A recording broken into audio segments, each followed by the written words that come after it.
ဒီညလေငါတို့ထိုင်ရင်းနေဘာကြောင့်လဲမေးသွားပြီအစာကသိချခဲ့တဲ့နှစ်တွေကြီးကိုအခုတော့အကြောင်းပြချက်တွေရှာနေတယ်ငါတို့တယောက်ကိုတယောက်နာချင်အောင်အကြောင်းတစ်မျိုးမျိုးနဲ့အငင်းပွားကြခါအကြောင်းမျိုးမျိုးနဲ့အငင်းပွားကြခါဒါဟာချလာ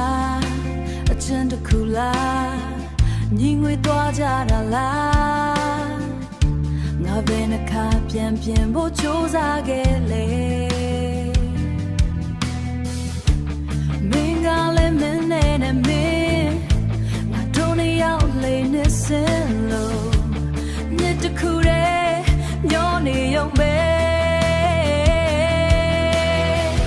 ငါတို့စမပြေကြတော့ဘူးမဟုတ်လား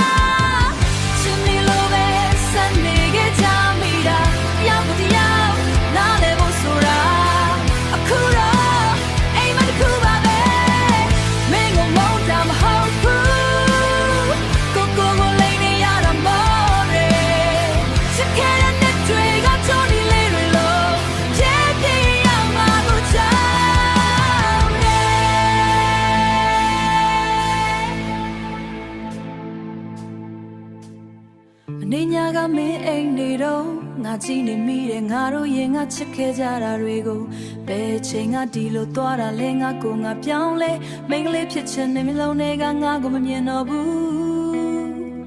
ဒီနေ့ငါတို့စကားမပြောဖြစ်ဘူး